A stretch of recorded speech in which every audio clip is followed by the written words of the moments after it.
We are all aware of the link between health and learning, but it's an issue that goes beyond banning junk food in schools. Health literacy holds the promise of getting students interested in and able to make healthy life choices. This call to action is going out to everyone, not just schools, but also parents, healthcare officials, governments, community organizations, and businesses. Delta, Coquitlam, Port Coquitlam, Port Moody, and now Abbotsford are offering free swimming and skating for grade 5 students. The Canadian Ski Council has had a snow pass program for 11 years, granting 10-year-olds 3 free days of skiing on most BC mountains. What can each of us do to ensure our communities are raising healthy children? I'm Paul Shaker, and this is An Education Matter.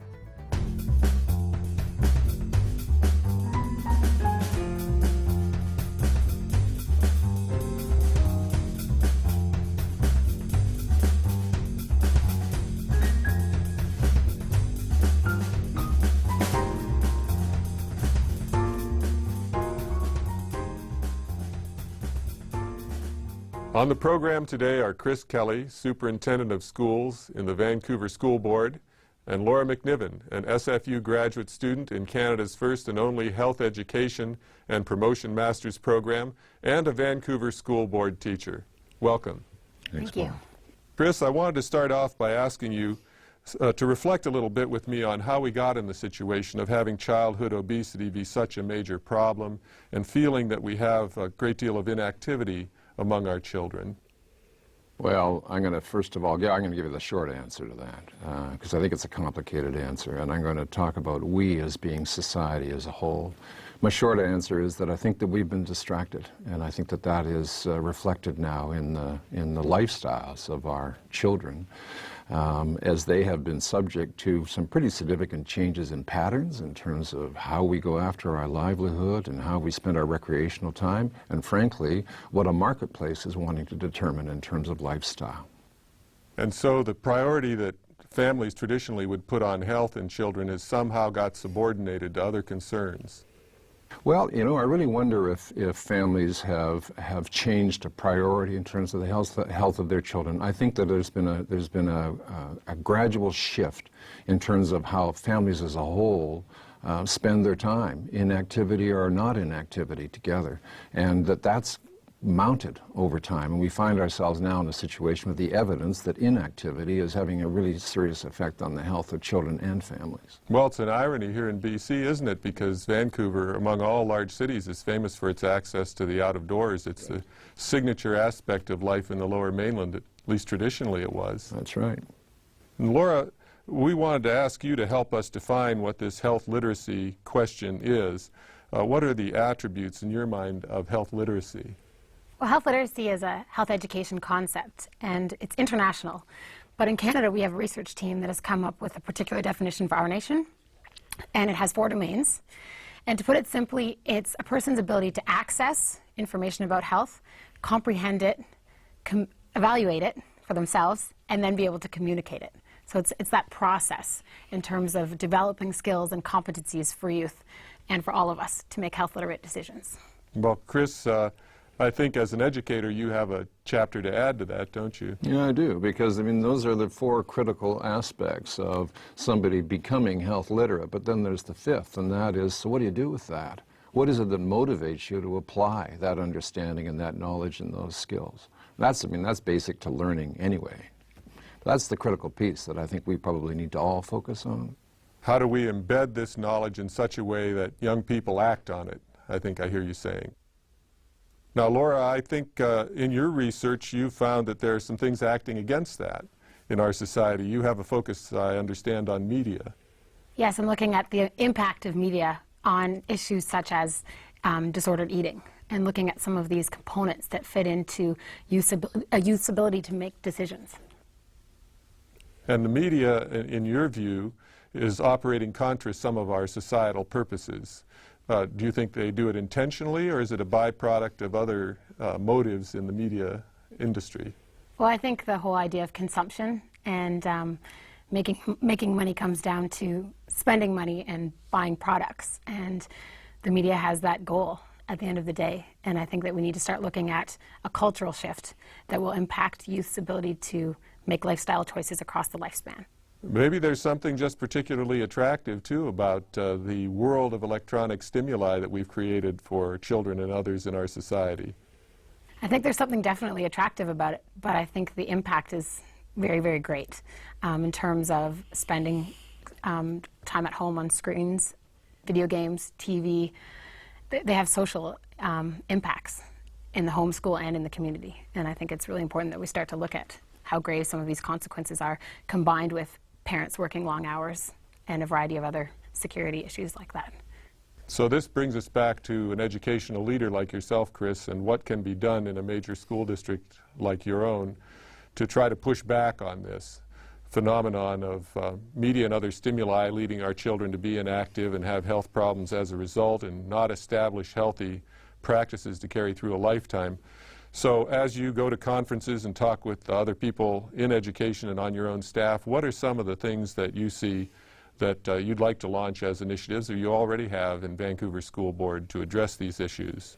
Well, we do have a lot of initiatives, and I think to a remarkable degree in terms of the time and the capacity that schools have to deliver on a pretty sophisticated mandate that includes health literacy as it's been defined, but it's not the only game in town, as we know.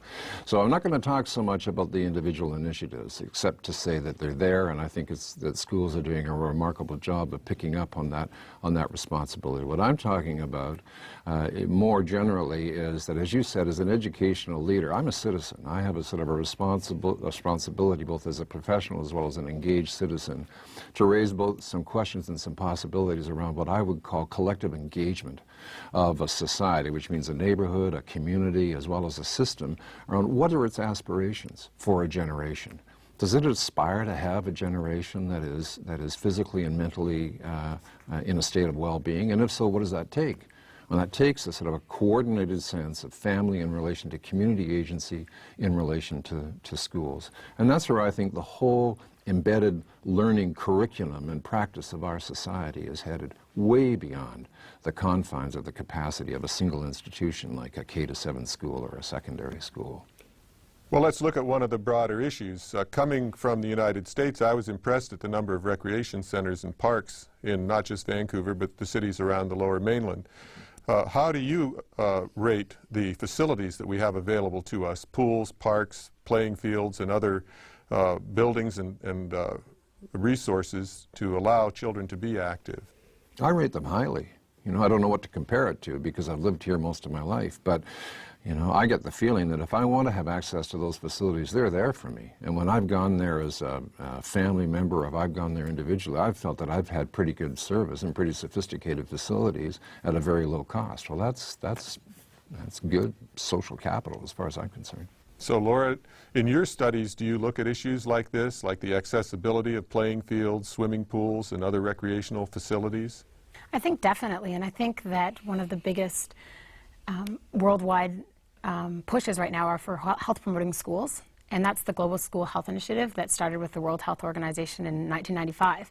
And lots of countries are a little bit ahead of us on that and bringing the home, school, and community together, collaborating in dialogue. And I think that's the big piece. Not necessarily that we don't have the facilities, but that we need to be coming together and including families as part of that, students, and as well community members. The health education field doesn't seem to be as clearly defined in Canada as I was accustomed to earlier in my career. That's why I suppose the program that you're in at SFU is distinctive. And I'm wondering also at the governmental level if it's clear whose responsibility this is as we look to provincial government, for example. Is it clear to you, Chris? No, I don't know that it's clear to government, and that's not to say that they're ignorant of it, but I think it's emerging as a field with real prominence. But the problem is that I think that it's been kind of sidetracked by the specific issues that have come to the forefront because they've had a bit more cachet to them, Issues of obesity. I don't mean to delimit those, but obesity is a symptom of something else, and inactivity and nutrition. So I don't think government yet, I don't think systemically we've been able to say, okay, now here's the collective responsibility. These are the people that we can say are first and foremost responsible for this whole notion of health education. I think that's before us. Healthy challenge. It's a little hard then to know who's making the policy that affects this field because theoretically it could be spread out among a number of the units in government. There are other policies, too, that affect us in education in this respect, I think. There's been certainly an emphasis on ranking and testing. And how does that affect health education in your view? Well, it can be a distractor in a lot of cases because people are looking for concrete measures where they don't necessarily fit. I mean, what we're talking about here, I think, and Laura, you'd have your own opinion on this, but when we're talking about a health literate person, we're talking about a person that has deliberately adopted a lifestyle in terms of how they're going to use their literacy for the sake of their own well-being. And I don't know, what standardized measures you could bring some, for sure. I mean, a doctor could tell you that. But there are also there are social measures, and there are individual, story-related measures to how and why people do that, I think. Have you looked at this at all, Laura, the relatively quantitative ways that we can look at a community and determine whether it's a healthy environment for youth and children? Yes, well, actually, there's a research team that's working now in Canada on coming up with a direct measure. But what's amazing about health literacy is it will take us away from looking at an issue in a stratified way, sort of how Chris was mentioning. Instead of looking at obesity as inactivity and nutrition combined, we're looking at it from a perspective of someone who can make healthy decisions across the lifespan. We're looking at someone who sees wellness from a 7-dimension perspective. So it's not just physical, but it's emotional, it's spiritual, it's social, it's intellectual, and so on.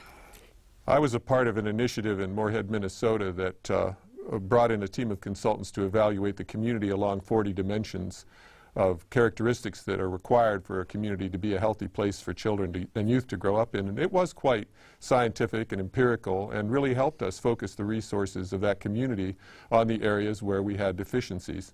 I don't know if we've gotten to that point in the Lower Mainland. Chris, do you know if anybody's approaching it in that kind of a analytic fashion? Not in that way. Well, there are some things that are the Composite Learning Index that's been put together by the Canadian Council on Learning, and they're looking at whether or not that works in a place like Vancouver.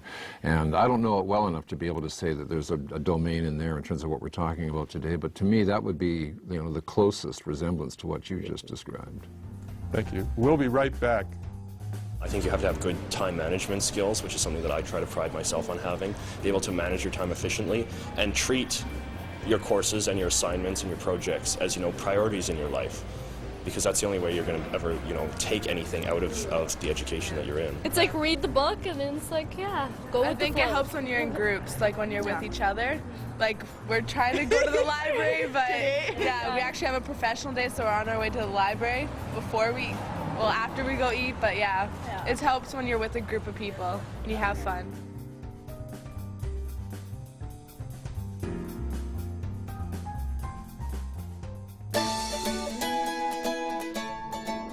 For more than 40 years, the Faculty of Education at SFU has been delivering academic programs that are innovative and responsive. Based on the academic research of our professors and the expertise of practicing teachers from your communities, our programs are designed to meet classroom needs. As a community, we're piecing together a successful education experience for students today and in the future.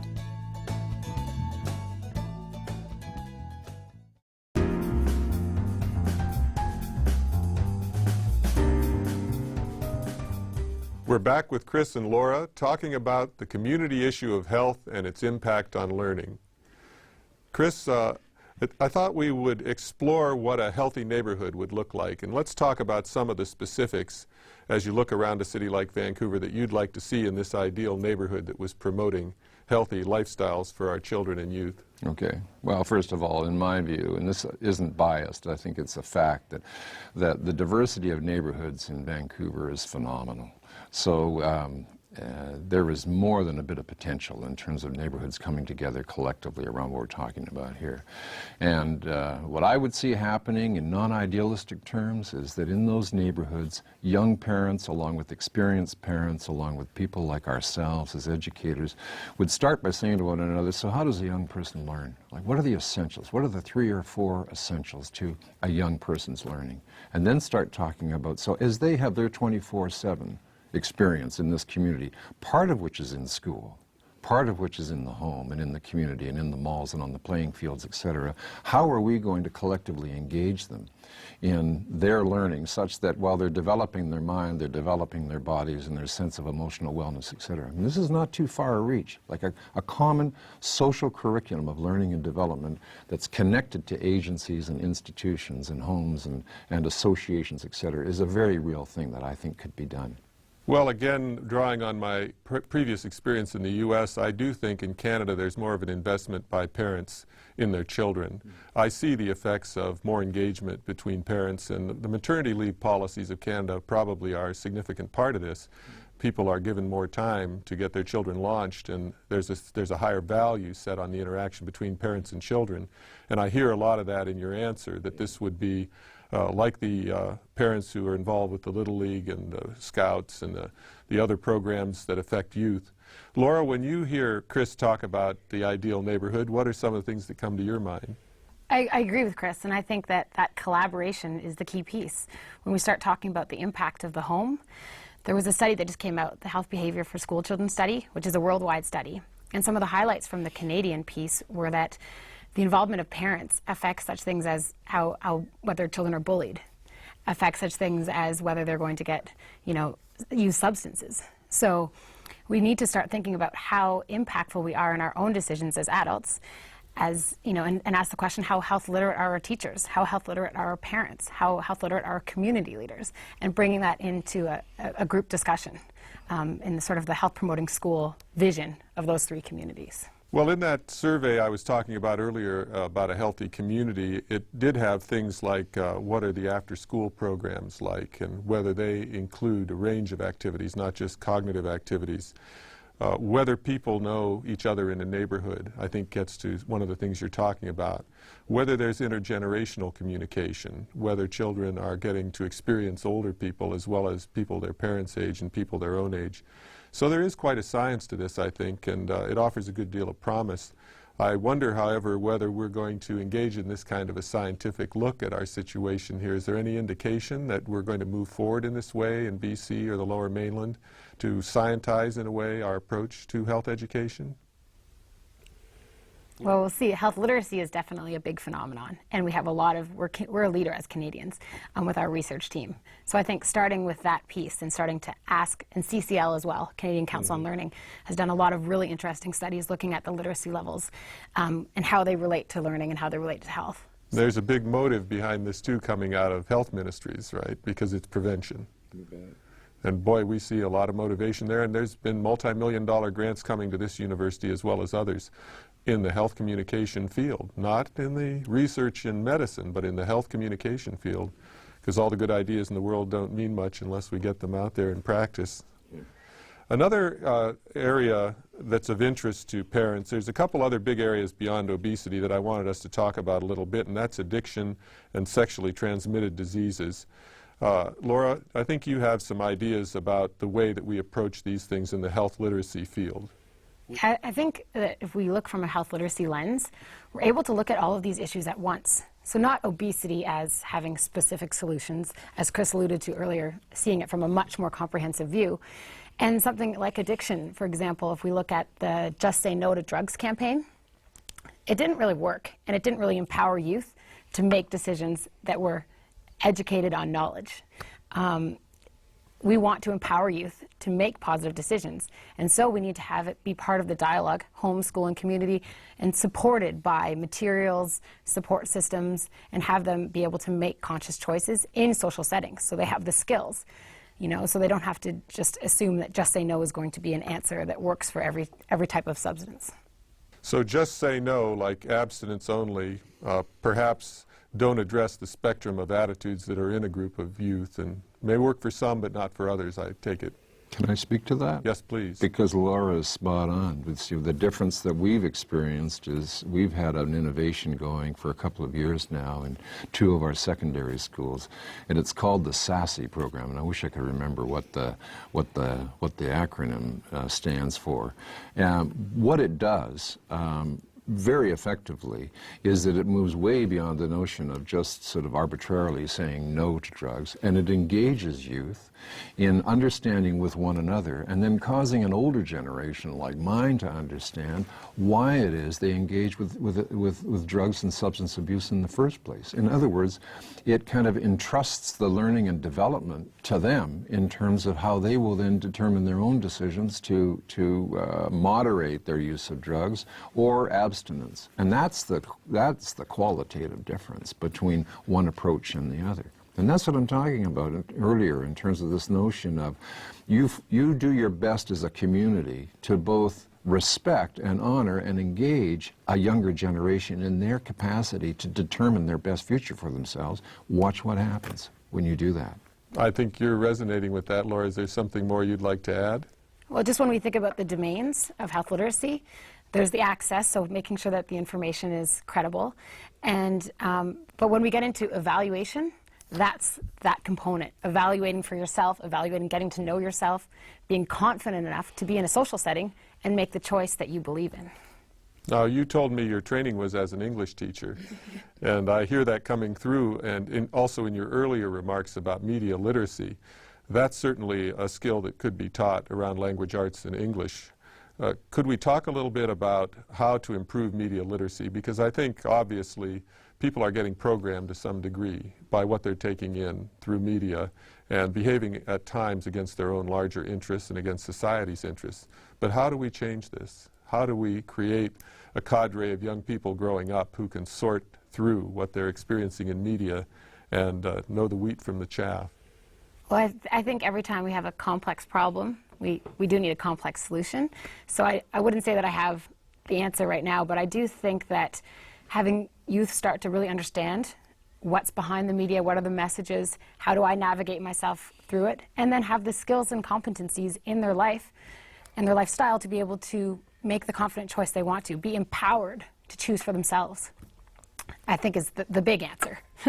We need to do that through health education, through curriculum, through teachers, parents, communities. All of us together need to work on this one, I think.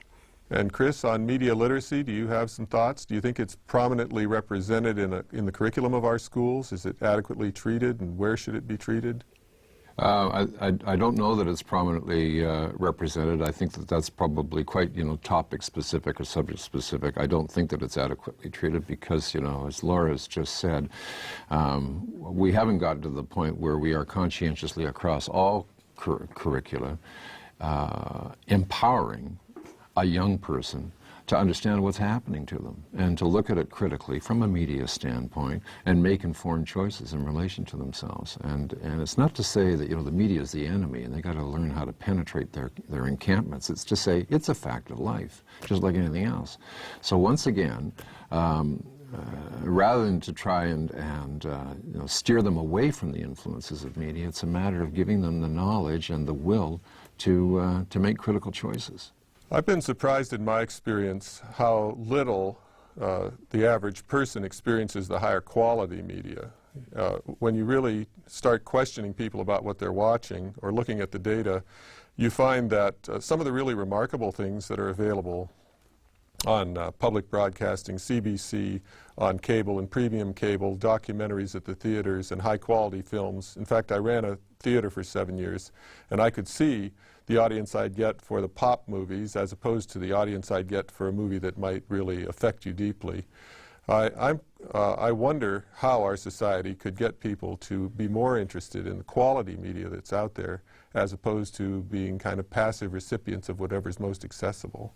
Well, good question, because, it is quality media, but it's taxing. You have to think, and you have to sort of decipher, and that's, a lot of times people are turning on the media for the sake of not having to think an awful lot. They've been thinking all day long, they'd rather set that aside for them, have someone else think for them. Well, I'm more ambitious with my head than I am probably with my body, but I guess it gets back to the same thing, exercise of your mind as well as exercise of your body. there's something deep in us as to whether we want to take an active approach to life and challenge our environment, or whether we want to be passive and be acted upon. That's one of the messages I hear you saying. Yeah, and I think that brings it right back to the reason for this program, and that is at the center of the willfulness of health literacy. Where does it connect? Well, it connects around motivation. You know, what motivates a person to pursue a healthy sense of well-being? Knowledge doesn't do it. Skills and information don't do it. There's some end that they want to reach. That's where I think we're trying to connect this. I think that's the affective realm, right, Laura? I think we need a cultural shift to that view of the 7 dimensions of wellness. Thank you. We'll be right back.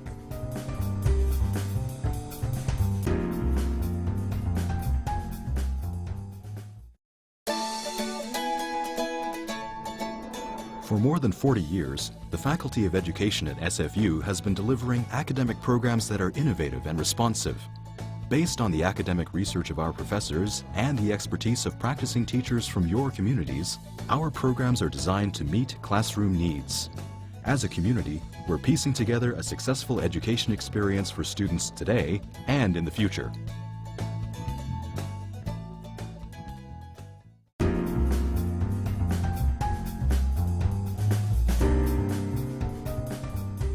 Amid the clamor for accountability and ranking of schools, we can lose sight of issues that interest parents that are not reflected on test scores. Health, for example, is not one of the 3 R's. Chief among parental concerns are issues related to the health of our children and youth. Obesity, STDs, addiction are among the fears parents entertain regarding their children's well-being. Families also wish to see patterns of lifelong healthy practices established during the school years.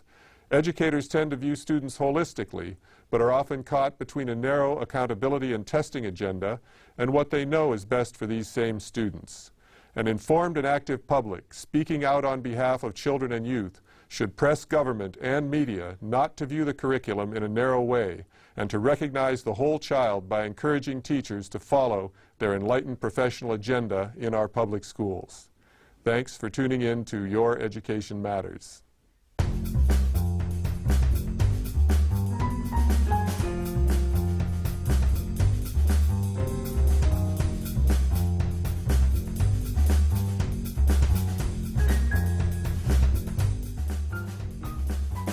For more information about this show or to view past episodes, go to the Your Education Matters website at www.youreducationmatters.ca. The views and opinions presented in this program are not necessarily those of all faculties, staff, or administration at SFU.